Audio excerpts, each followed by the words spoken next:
श्री गणेशाय नमः। आपका अपने चैनल में हार्दिक स्वागत है। आज वैशाख मास के बुधवार को सुनिए बुधवार की पौराणिक कथाएं। साथ ही सुनेंगे धन समृद्धि प्रदान करने वाली, बरकत देने वाली माता अन्नपूर्णा की कथा। तो इन सभी कथाओं को श्रद्धा और भक्ति के साथ आप पूरा अवश्य सुनेगा। प्रेम से बोलिएगा गणेश जी महाराज की जय हो। बहुत समय पहले की बात है। एक गांव में एक भाई बहन रहते थे। भाई बहुत गरीब था, पर उसकी बहन पैसे वाली थी। जब बहन के ननद का ब्याह था, तब बहन ने ना तो अपने भाई को विवाह में आने का निमंत्रण दिया और ना ही कोई चिट्ठी भेजी। भाई का बाहर वालों से पता चला कि उसकी बहन के ननद का विवाह है। भाई ने अपने गांव वालों को बताया। तब गांव वालों ने अपनी बहन से चुनरी, बिछिया और साड़ी जैसा जिनसे बन पड़ा कन्या के लिए दिया। भाई सारा सामान लेकर बहन के गांव पहुंचा। बहन के घर जाने पर बहन की देवरानी बोली, भाभी जी आपके भाई आए हैं। तो बहन ने पूछा, कैसे आए हैं और क्या पहना है?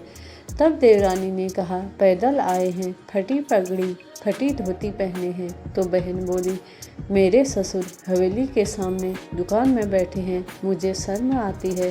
भाई को बोलो पीछे के दरवाजे से आए।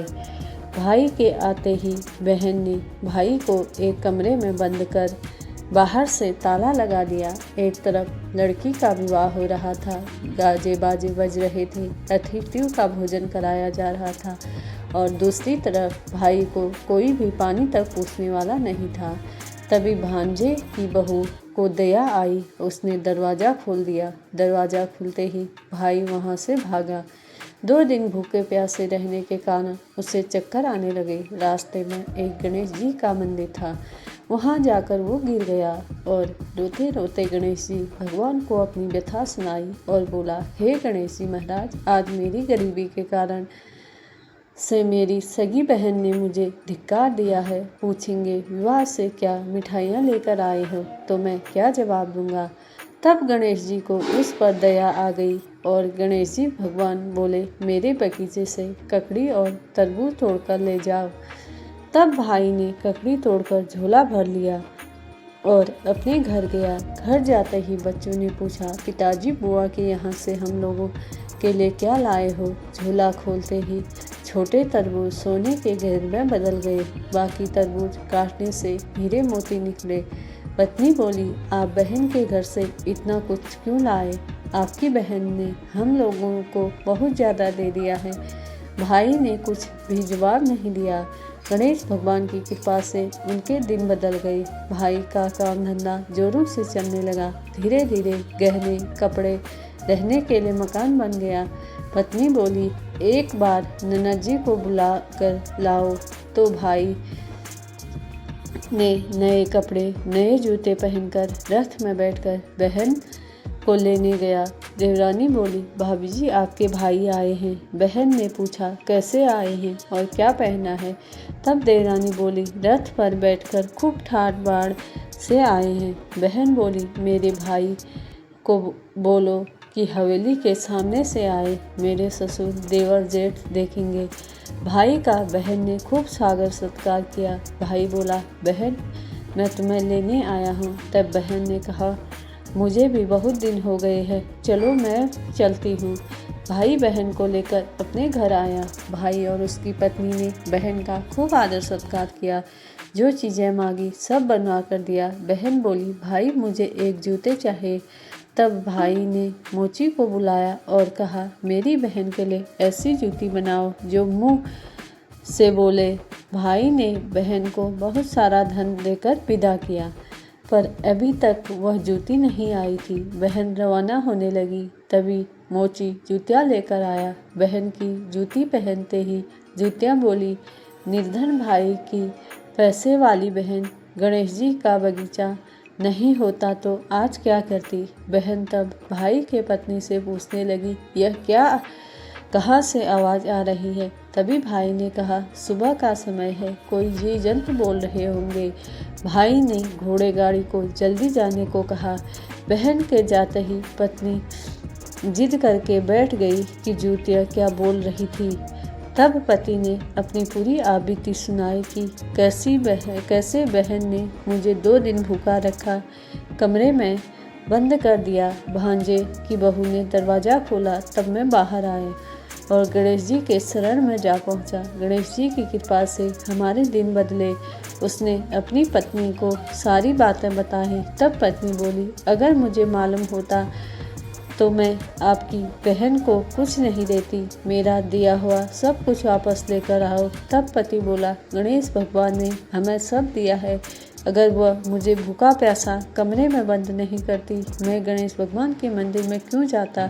क्या मैं गणेश जी को अपना दुखड़ा सुनाता?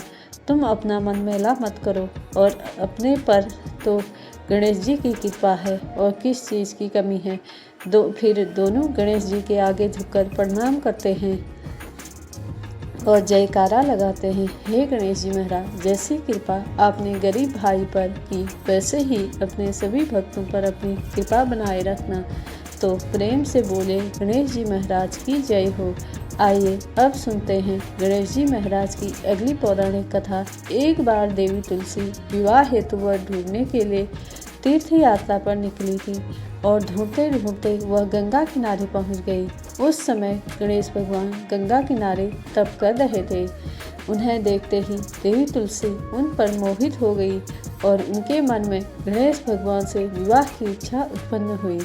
फिर देवी तुलसी ने गणेश जी के पास जाकर उनका ध्यान भंग कर दिया। आंखें खोलने के बाद गणेश भगवान के सामने देवी तुलसी खड़ी थी, लेकिन सामने एक स्त्री है, इसलिए अपने क्रोध पर नियंत्रण रखकर गणेश भगवान ने पूछा, आप कौन है देवी और मेरा ध्यान भंग करने का क्या कारण है? तो जवाब में देवी तुलसी ने अपना परिचय के साथ गणेश जी से विवाह की बात कर ली। उत्तर में गणेश भगवान जी बोले, देवी मैं ब्रह्मचारी हूँ, इस वजह से मैं विवाह नहीं कर सकता। अपने विवाह प्रस्ताव के लिए न सुनने के बाद देवी तुलसी क्रोधित हो गई और उन्होंने गणेश जी को श्राप दे दिया।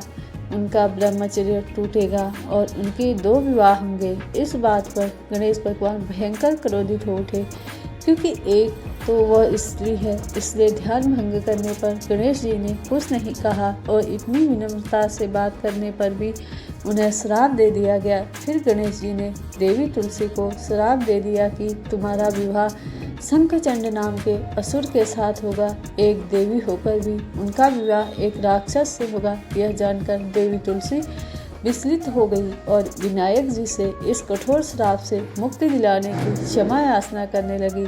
फिर गणेश जी को तुलसी देवी पर दया आ गई और बोली कि मेरा श्राप तो बदल नहीं सकता, वह तो सच होकर ही रहेगा, लेकिन अगले जन्म में तुम एक पेड़ बनोगे और भगवान महाविष्णु जी को अत्यंत प्रिय होगे।